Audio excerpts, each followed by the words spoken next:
स्नानं समर्पयामि स्नानानन्तरम् आचमनीयं समर्पयामि वस्त्रनार्थम् अक्षतां समर्पयामि उपवीतार्थम् अक्षतां समर्पयामि गन्धान्तारयामि कुकुमासूर्णं समर्पयामि पुष्पै पूजयामि ओम शुभाय नमः एकदन्ताय नमः कपिलाय नमः गजकर्णाय नमः कोटराय नमः विनायकाय नमः विघ्नराजाय नमः धूमकेतवे नमः गणाध्यक्षाय नमः बालचन्द्राय नमः विघ्नाय नमः हीरम्बाय नमः वक्रतुण्डाय नमः सुप्तकर्णाय नमः स्कन्दपूर्वजाय नमः महागणपतये नमः ओम नमो गणपतये नमः ओम नमो गणपतये नमः ओम नमो गणपतये नमः ओम नमस्ते सर्वभूतराय नमः एकदन्ताय नमः विघ्नविनाशिने नमः शिवसुराय नमः श्री वरदमूर्तये नमो नमः धूपम् आग्रापयामि दीपं दर्शयामि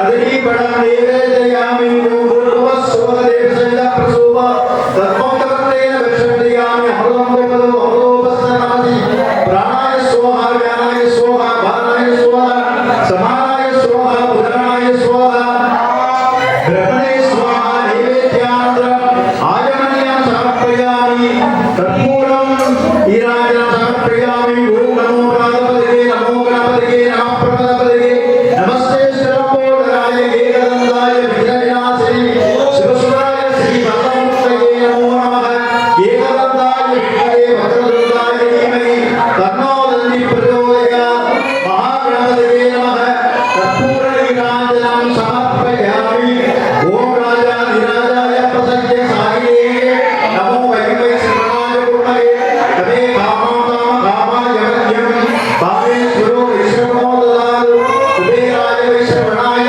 महाराजाय नमः यो मां पुष्पं वेद पुष्पवान् प्रजावान् पुष्पवान् भवते चन्द्रमा मां पुष्पं पुष्पवान् प्रजावान् पुष्पवान् भवते गगेवं वेद यो मां आयुधं वेद आयुधवान् भवति वेदोक्तं पुष्पाञ्जलिं समर्पयामि ओम अग्निमीळे प्रोदितं यज्ञस्य देवं प्रतिजानामि पोलारं प्रतिजानामि हरि ओम विशे भोजे भोगवायवस्तो वायवस्त तेजो संज्ञा प्रापयतु शेषधमाय गणये हरि ओम अग्नायादि विदये गदानो वज्रदाये अगोदासि परिहि हरि ओम सनो देवी विष्टये आवो भवति विदये समयोर विश्रमन्तुनः हरि ओम ऐतिहासिक ஆலயத்திலே இந்திய இளம்பெரை போர் வைத்தனை நந்தி மகந்தனை ஞான கொய்தை குதிரை வைத்தனை போற்றுகின்றே காலாதிக்க சிந்தனை வழி போடுவாரை அண்டரிப்பிப்பது வேதம் நாட்டிலும் மெய்ப்பொருளாவது நாதன் நாமம் நமசிவாயவே பூசவரும் வெண்ணீர் பூர்வதும் போதரமாம் பேசுவதும் திருவாயார் வரைபோரும் காணேரி பூசுவதும் பேசுவதும் பூர்வதும் கொண்டனை ஈசன் அவன் உயிர்க்கும் இயல்பானான் சாயலோ அல்லாய் பகலாய் அருளாய் ஒளியாய் யாரானவதமாய் கல்லாதமையாய் கைதை மலையாய் காண அருள் என்று பல்லாயிரமே பரஞ்சலிகள் பரவழிப்பட்டு செவ்வாய் வெறும் தில்லக்கேவை தேவன் நாடுமே பாறையும் பாதனமே செய்திட பார்க்கடல் இந்த பிரான் மாலைக்கு சக்கரம் அங்கருள் செய்தவன் நன்கிய திரைதருள் ஆதிக்கு மாத்தனர் வாழ்கின்ற சிற்றம்பலமே இடமாக பாலித்து நட்டம் பெயர வல்லானுக்கே பல்லாண்டு கூறுவே உலகலாம் உண்டு போது நற்கையவன் இடவிடாவே மல்வேணியன் ரயிச்சோடி வளர்த்தாழ்வான் கனசிரம்படி வாக்கியமாகுவோம் கணம் தரும் கண்டிதரும் பொருளாலும் தரவரியா மறந்தரும் தெய்வ வடிவும் தரும் நெஞ்சில் பஞ்சமில்லா இனந்தரும் நலனை எல்லாம் தரும் அன்பரன்பருக்கே நாம் தரும் கூடலால்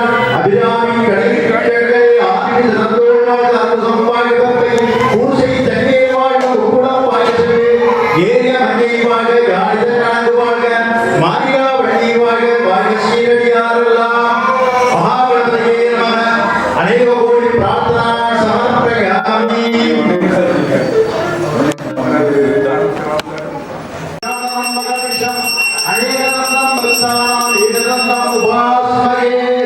ஓம் கணாநாத் துவா கணபதிம் நமாமயே கவிங்க வீணாம் உபமஸ்ரவஸ்தவம் ஜேஷ்டராஜம் பிரம்மணாம் திருமணஸ்ததி ஆனஸ்ரவன்னோ விபீஷித சாதனம் ஸ்ரீ மகாகணபதியே நமः மகோதரா कृष्ण वासुदेव प्रद्युम्न अनिरुद्ध प्रद्युम्न आश्वजम शुक्रांबर प्रसन्नवदनाय सर्वविघ्नोपशान्तये